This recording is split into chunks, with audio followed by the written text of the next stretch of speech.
She's a member of the Sports Hall of Fame in her native Prince Edward Island, an inductee into the Canadian Golf Hall of Fame back in 2016, and now Lorie Kane, a member of Canada's Sports Hall of Fame. When you hear that, another achievement of this stature for the mantelpiece, Lorie, what do you reflect on? I reflect on how the heck did I get here? First and foremost, I have to thank those that put my name forward for this wonderful honor in the Order of Sport. After that, Arash, I'm pretty numb. I'll be honest, pretty numb. Understandably, and you talk about that journey. I mean, Lorie, for so many, there's not a set path for golfers to get to the pros, but your journey is pretty unique. No Division I scholarship. You went to Acadia University, but you didn't really become a full-timer on the LPGA Tour until the age of 31. How do you feel that your path to the elite level affected how your career unfolded? Well, if you asked that question to my mom, she would say it was a normal path for me because I tended to do everything a little bit later. And I was pretty much a homebody. But golf was always part of what I did. I mean, my dad introduced me to the game when I was 5. I'm a multi-sport athlete. I wanted to be a professional athlete. I just didn't have a chosen sport at the time. You know, and looking at how young people get to the pros now, I mean, Brooke Henderson turns pro and doesn't go to college. Michelle Wee turned pro at probably the youngest at 16. I definitely wasn't there, and I also don't think that when I was 16, I don't think anybody thought of that. So, my path is my path. I'm glad I did what I did. It took me a little while to get to the tour. I'm wishing now that maybe I always had 10 extra years. I know when I got to 40, people said, well, why are you still playing? And I said, well, if you gave me a grace of 10 years, you wouldn't be asking me that question. So, yeah, I was a little late to the party, but wow, it's been a heck of a ride, and I still love what I do. And when you arrived, I mean, you arrived with a bang. I mean, you joined the tour in 1996. By 1997, you're the Canadian Female Athlete of the Year. You're getting a lot of results, 34 top 10 finishes before you finally won that first tournament. Well, here she is, 9 second-place finishes in her career.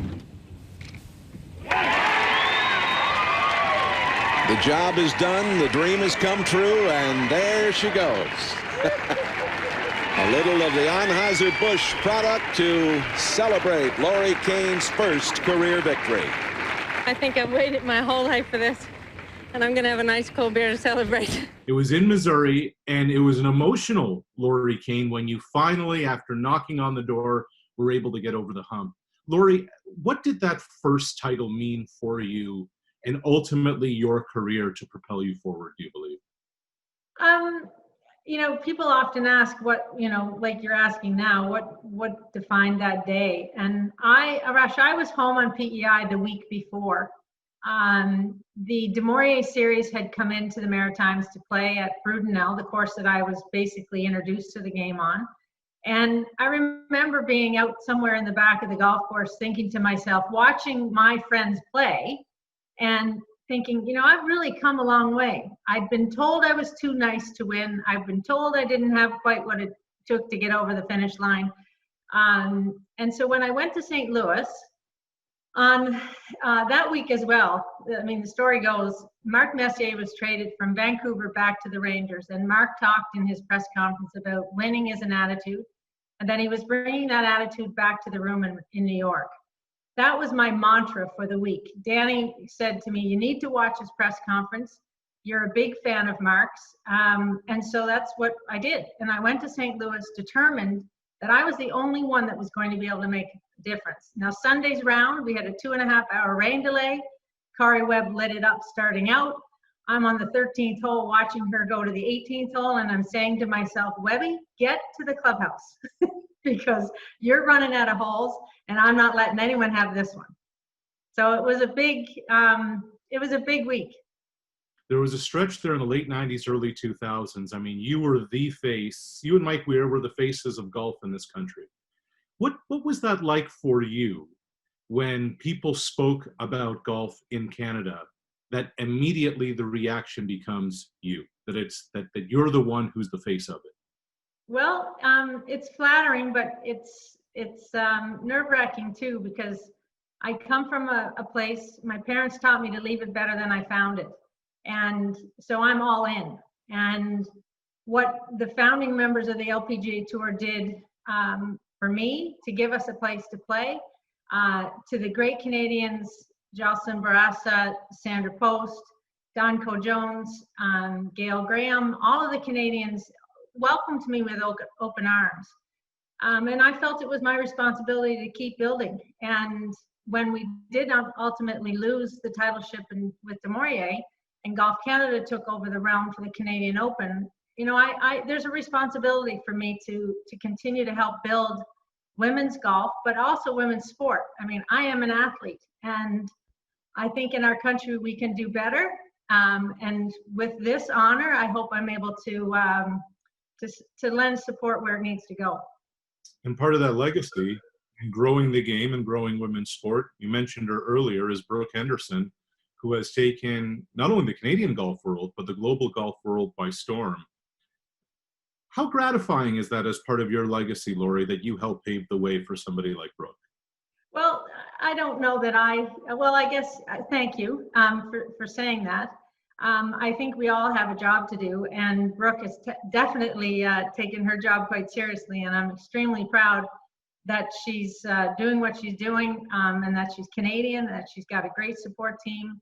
I like what she and her sister Brittany get to do together on the golf course. I think that helps. You know, I've said it 1,000 times and I'll say it again. She has that extra little bit of something. The fact that she played goalie as a kid, maybe, you know, I've often thought, as we know as Canadians, that goaltenders see things differently. They can't be afraid of being in the limelight. So Brooke is carrying a lot on her shoulders. But what I love is when she tees it up, she's there, she's in the game. And, you know, she's doing unbelievable. I just hope that it continues for her. And the sky's the limit as far as I'm concerned. So Lorie, 4 career victories, a member of the Order of Canada. We mentioned the 99 top 10 finishes in your career, more than $10 million earned in prize money, Canadian dollars. And you've played the Canadian Open a record 29 times. When you reflect on this career, what are you most proud of? What am I most proud of? That I did it differently, that I did it my way, that I've had a huge amount of support, and probably most important, I haven't done this on my own. You know, I was a kid that school was difficult, but I kept smiling, and people often ask, what's the smile about? And I said, well, the smile is just how I act. It doesn't tell the full story, but it's a determination that I had to be the best. And like I said earlier, I really want to leave it better than I found it, and I still think there's work to do. From Prince Edward Island to Acadia University, the LPGA Tour, and now Canada's Sports Hall of Fame. Lorie, thank you for the time, and congratulations. Thank you very much, Arash.